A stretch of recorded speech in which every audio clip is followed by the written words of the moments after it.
Hello' everyone, আপোনালোক সকলোকে Assam cook traditional চেনেলটোলৈ স্বাগতম জনাইছোঁ।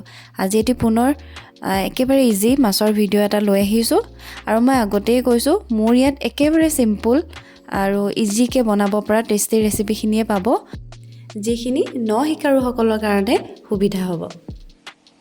এয়া একেবাৰে সৰু হল মাছ এটা লৈ অনা হৈছিলে, তেলতে ফ্ৰাই কৰিছোঁ। বহুত বেছি ফ্ৰাই কৰি নিদিওঁ, যিহেতু বেছি ফ্ৰাই কৰি দিলে জানেই নহয় আজিকালি স্বাস্থ্যৰ কাৰণে বেছি ফ্ৰাই বস্তুবিলাক ভাল নহয় আৰু ইয়াৰ গুণাগুণটো নাইকিয়া হৈ যায়। সেইকাৰণে অকণমান কম ফ্ৰাই কৰিছোঁ, অলপ ৰঙচুৱা হোৱালৈকে মই ফ্ৰাই কৰি লৈছোঁ। এয়া ইমানখিনিয়ে ৰাখিছোঁ। মাছৰ মাথা দুটাও আছিলে, সেই দুটাও মই অকণমান ফ্ৰাই কৰি ল'লোঁ। বেছি একেবাৰে ডিপ ফ্ৰাই কৰা নাই, কম ফ্ৰাই কৰিছোঁ। এতিয়া মাছত দিবৰ কাৰণে মই আলু আৰু বিলাহী বইল কৰি লৈছিলোঁ 4টা। জিৰা অকণমান দিছোঁ তেলতে। জিৰাকেইটা কেঁচা গোন্ধ যোৱাৰ লগে লগে কেঁচা নহৰু অলপ দিছোঁ।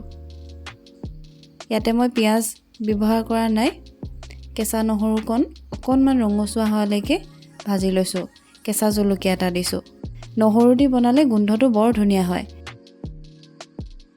এইদৰে মই দেখাই দিছোঁ, মই ইমানটো ৰঙচুৱা কৰিছোঁ নহৰুটো, তেতিয়া আচলতে চেণ্টটো ধুনীয়া আহে।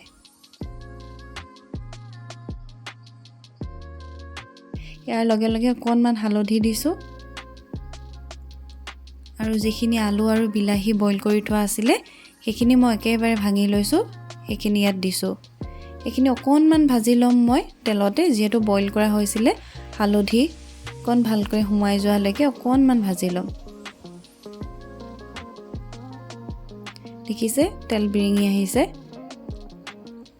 এতিয়া আলু আৰু বিলাহীখিনি ভজা ধুনীয়াকৈ হৈ গৈছে। এতিয়া মই একেবাৰে উতলা পানী ব্যৱহাৰ কৰিম।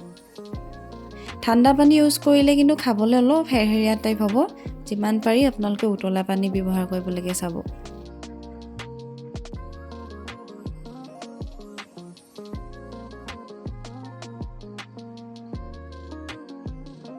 আৰু এটা কথা হ'ল, নিমখ মই দিছিলোঁ কিন্তু ভিডিঅ'টো অন কৰিবলৈকে পাহৰিলোঁ। আপোনালোকে আপোনালোকৰ সোৱাদ অনুসৰি নিমখ ব্যৱহাৰ কৰিবলৈ নাপাহৰিব দেই।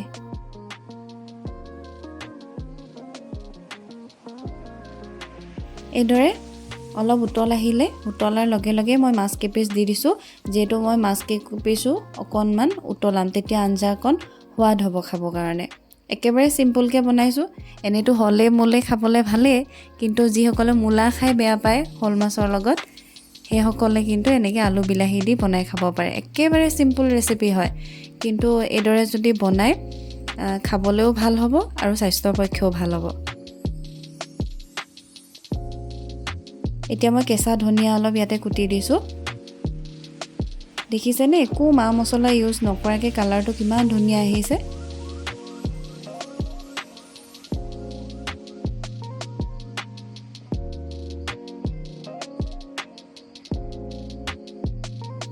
এইদৰে সহজভাৱে বনোৱা শ'ল মাছৰ জোলকণ ৰেডি হৈ গ'ল। আপোনালোকেও ট্ৰাই কৰি চাব দেই।